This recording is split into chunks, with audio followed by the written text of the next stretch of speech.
Good morning. Sa pangalan po ng dakilang Panginoong Jesucristo, isang mapagpalang umaga po sa bawat isa.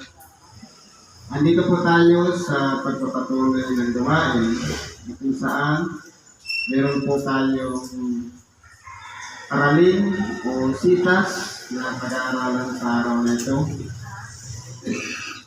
Na ito po ay magsisilbing gabay sa pang-araw-araw nating pamumuhay. Ngayon po, dapat tayo dito sa pangalawang aralin. Sabi po sa pangalawang sulat ni Apostol Pablo sa mga taga-Korinto, sa kapitulo 3, versikulo 1 hanggang 6. Ano kung sabi dito? Pinasisimulan baga namin muli na ipagkapuri ang aming sarili o kami baga ba ay nangangailangan gaya ng iba ng mga sulat na papuri sa inyo o mula sa inyo? Ngayon po, kung mapapansin natin dito, si Apostol Pablo nagsulat. Hindi ibig sabihin nagsulat siya para magmalaki, para magyabang. Katulad din naman yung mga nagpapahayag dito sa unahan. Hindi ibig sabihin, kaya kami nagpapahayag para sumikat o maging bantog ang aming mga pangalan. Kundi para sa kapakinabangan namin at ninyo na kaya namin tinatalakay ito, ginagawa ang ministeryo ng pangangaral ng salita ng Diyos, nililigtas din namin ang aming sarili. Ibig sabihin, ang salita ng Diyos ay hindi lang para sa inyo na nakikinig. Kasama rin naman kami na tumatanggap ng aral na ito. Na dapat din, mabuksan din ang pag-iisip. Kung kayo nga nakikinig, nagsisi at nagbago, dapat ganun din kami na nangangaral dito sa unahan. Wala pong papurihan. Ang lumalabas nga yan, nagiging panuurin yung mga nandito sa unahan na gumaganap. Sapagkat sa isang beses lang sumablay at nagkamali yung aming pangangaral, kami po ang mapapahamak. Mas mabigat po ang hatol ng nagpapahayag ng salita ng Diyos dito sa unahan. Kayo ay aming sulat na nasusulat sa aming mga puso, nakikilala at nababasa ng lahat ng mga tao. Ibig sabihin, kayo ang aming sulat, sabi ni Apostol Pablo. Sa pamamagitan ng aral na ating binabasa, una natin tinanggap ang aral, nagsisi tayo. At pagkatapos doon, hindi pa tayo nakontento, nagbalik-balik na tayo sa templo. Ibig sabihin, katanggap-tanggap yung aral ng ating napapakinggan. Parang nahuhubog natin ang ating sarili, na kaya pala tayo nandito sa harapan na to, nakikinig ng Ebanghelyo dahil pala mayroong koneksyon yung Espiritong gumagabay sa bawat nakikinig at ganun din sa nagpapahayag. Kaya nagkakaroon ng unawaan, naiintindihan ang buong detalye ng Ebanghelyo. Kaya kung mapapansin po natin, yung mga nagpapagod dito sa unahan na nagsasalita ng Ebanghelyo, hindi po nasasayang ang kanilang laway sa kakasalita ng salita ng Diyos sapagkat may mga taong tumatanggap ng aral. Yun po yung importante. Lamang nahayag na kayo'y sulat ni Kristo na pinangisiwaan namin. Hindi isinulat ng tinta, kundi ng Espiritu ng Diyos na buhay. Hindi sa mga tapyas na bato, kundi sa mga tapyas ng pusong laman. Dati po kasi, ang utos ng Diyos ay isinulat sa mga tapyas na bato. 2 piraso po yun. 10 utos. Kaya yung ginawa para merong batayan ang mga Israelita kung ano ang gusto ng Diyos, ano mang taglabag doon, ang tawag doon, kasalanan. Sa panahon natin ngayon, ang ipinangangaral ngayon, walang iba, hindi na isinusulat ang kanyang kautusan sa mga tapyas na bato. Kundi kung ano yung ipinapangaral na salita ng Diyos dito sa unahan, isinusulat na yan sa mga tapyas ng ating puso ng Diyos ang ating puso. Yung pusong dating magagalitin, kapag nakarinig na ng salita ng Diyos, nababago po yung pagkatao. Kung dati po mainisin, ngayon, nung nakarinig ng salita ng Diyos, hindi na siya naiinis. Kung dati mainitin ang ulo, nung makarinig ng salita ng Diyos, payapa ng isipan. Ibig sabihin, kapag ang salita ng Diyos nakasulat na sa bawat puso ng bawat isa sa ating tumanggap, ang tanong, paano siya makakapasok sa puso? Hindi ba binigyan tayo ng dalawang tainga? Sabay natin pakinggan ng dalawang tainga nang sa magpanagpo sa gitna. Paano kung may problema yung kanan? Tinanggap lang nito, lusot dito. Wala tayong natutunan. Ang mangyayari po niyan, nasayang lang yung effort, gumastos pa tayo ng pamasahe, nakarating tayo dito, tapos wala tayong natutunan. Ang importante po dyan, hindi nasayang yung pakikinig natin ng Ebanghelyo. Dapat matalagay sa ating mga puso.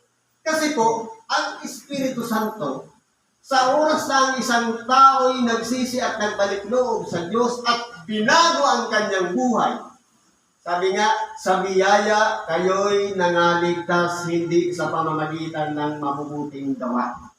Ibig sabihin, yung mga ginagawa nating kabutihan sa kapwa, hindi po yan makapagliligtas sa atin. Kundi, yun ay resulta na lang pagkatapos na tayo'y mabiyayaan ng kaligtasan galing sa Diyos. Yan po ay regalo ng Diyos sa bawat nakikinig at tumatalima sa Kanya at sumusunod sa Kanyang kalooban. Ibig sabihin, bakit sa puso inilalagay? Hindi dito.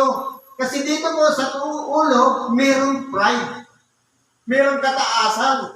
Kapag nasasaling yung pride, minsan, mabilis pa yung dinig magsalita. Pero sa puso, mayroon kasi itong pakiramdam. Kaya diyan isinusulat ng Diyos. Pinoproseso lang nitong utak kung paano niya mauunawaan yung salitang kanyang pinapakinggan. Diretso sa kanyang puso. Kaya po yun ang importante po.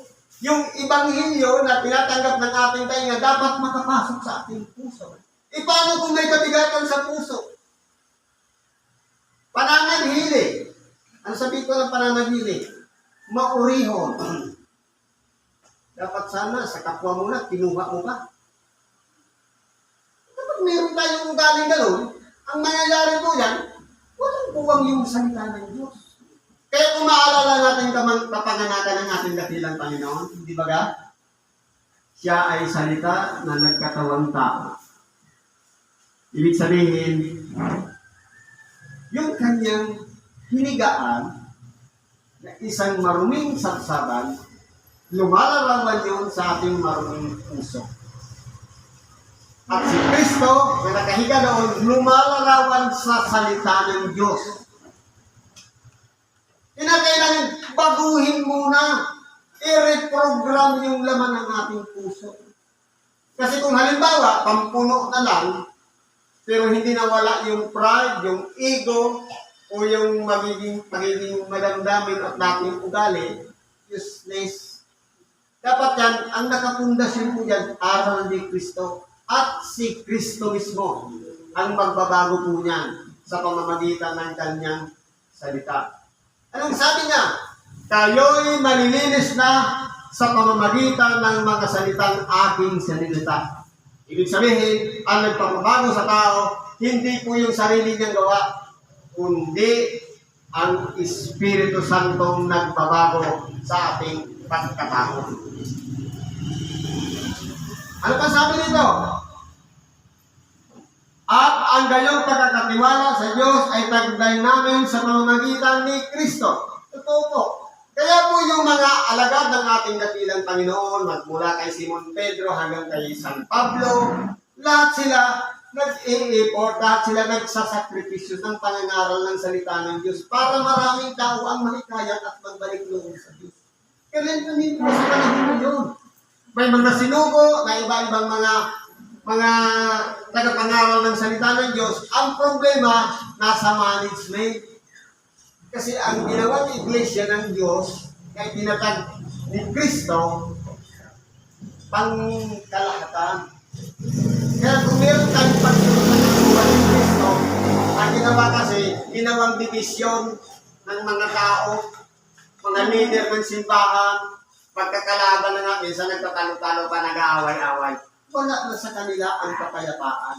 Ang itinatag ni Kristo, pang worldwide, ibig sabihin, nananahan siya sa bawat puso ng bawat isa sa atin. Sabi nga, maging matalino kayong katulad sa ahas at matimtiman katulad sa kalapati. Kung halimbawa, ano ang katalinuhan ng ahas? Totoo, normal sa atin na nagtatalo tayo, nag-away-away. Pero ang ahas, kapag nagagapit niya ang kanyang kalaban na ahas, siya pa ang hahanap ng ibang gagamot sa kanyang kapwa ahas. Ano kaya kung itry natin gawin yan? Ang katalinuhan yan. Totoo, nagsagutan tayo, pero pagkatapos, sabi na, pasisya ka na brad, pasisya ka na sis. Na ano lang ako ng init ng ulo. Hindi ba ang ganda? Ano ba sabi? Matimtimang katulad sa kalapati. Kapag meron ng kaguluhan, dumidistansya na. Yan po yung importante kasi kung hindi natin na-control ang ating emosyon at nakapagsalita tayo ng hindi mabuti, baka ikapahamak pa natin. Kaya siyempre, dumidistansya ka na. Kahit sa mga tahanan, kapag mayroong alagang kalapati, kapag mayroong nag-aaway-aaway na mag-asawa, pati anak, lumalayas ang kalapati. Ganun po yung pag-ugali nila, matimtiman. Ano ba po sabi nito? Hindi sa kami ay sapat na sa aming sarili, upang isipin ang anuman ay mula sa ganang aming sarili, kundi ang aming kasapatan ay mula sa Diyos. Ito po. Hindi po dahil sa inyo kaya kami nandito, kundi nandito kami nangangaral, sinugo ng Diyos. Kaso ang tao maraming pamantalang hinihingi. Sige nga, pakitaan mo ko ng ebidensya na sinugo ka ng Diyos. Spiritual po ang usapan na yan. Wala sa papel. Kasi po yung mga karunungan ng tao dito sa ibabaw ng sanlibutan, kamangmangan yan sa Diyos. Kung mapapansin po natin, ang karunungan dito sa sanlibutan, limitado lang. Halimbawa, nagklase ka mula elementary hanggang matatapos ka ng college, naging abogado. Pagpatay ba ang tao, abogado pa rin ba? Hindi na. Hanggang kamatayan lang ang titulo. Kahit valedictorian ka pa dyan, ano pang natapos, sa oras na namatay ng tao, wala na po yung title. Inilalagay na lang yan ng mga namatayang dinadagdag bilang alaala ng kanyang mabuting ginawa. Pero po, kung mapapansin po natin dito, lahat ng mga sinugo, merong nagsugo. Wala kayo kung walang tagapangaral. Kasi, ano ang papakinggan natin kung walang nagsasalita? At wala rin kami kung walang nagsugo. Ibig sabihin, ang power nagmumula sa taas pababa. Kaya kung mapapansin natin, yung kautusan, halimbawa, hindi po nagkaroon ng kautusan dahil sa tao, kundi ang Diyos ang gumawa ng pamantayan na dapat sundan ng tao. Yun po yung importante. Ibig sabihin, ang command galing sa taas, pababa, sa kababa-babaan. Hindi galing sa baba, paakyat. Ibig sabihin, Diyos mismo ang pinanggalingan ng lahat papunta sa kanyang mga propeta noon, hanggang sa dumating ang ating dakilang Panginoon na buhay bilang isang tao. Tapos nasundan naman ng kanyang mga alagad na naging apostol. Hanggang ngayon, nagpatuloy po ang pangangaral ng salita ng Diyos. At maraming ang mga tao ang nasakripisyo ang buhay para lang isulat ang banal na kasulatan na ito. Na sinuman magpursige na isulat ito para maunawaan ng tao, ipinapapatay ng mga Romano. Ganon po kahigpit ang pagsasalin lang ng kasulatan. Pasalamat tayo sa panahon ngayon dahil babasahin na lang natin. ibinibigay na nga lang, minsan libre pa, hindi pa natin tinatanggap. Kasi po, walang puwang sa ating puso ang salita ng Diyos. Anong sabi ng ating dakilang Panginoon siya'y tuksohin? Hindi lamang sa tinapay na bubuhay ang tao, kundi sa bawat salitang lumalabas sa bibig ng Diyos. Ibig sabihin, kung pinakikinabangan natin ang pagkain material na inilalapag natin sa ating mga hapag, sa ating mga dulang para kainin, nakalagay sa pinggan, may kutsara pa, kakainin na lang natin, kalakasan yun ang ating lagawan. Meron pa palang kailangan, kundi sa bawat salitang lumalabas sa bibig ng Diyos. Dapat gawin nating habit na kaya pala tayo nagkakamali, kaya pala tayo hindi na nagiging maayos yung lakad ng ating buhay, nagiging masama ang ating ugali, dahil kulang tayo sa pagsimba, kulang tayo sa paglilinis ng ating kalooban. Ibig sabihin, ang salita ng Diyos ay tinapay din na kailangan ng bawat isa sa atin para makapagpasya tayo ng tama. Para makapag-isip tayo ng tama. Para masunod natin kung ano yung mabuti at hindi yung masama. Sa makatuwid, pagsunod po yun sa kalooban ng Diyos. Kaya, mayroong mga tagapangaral na salita ng Diyos.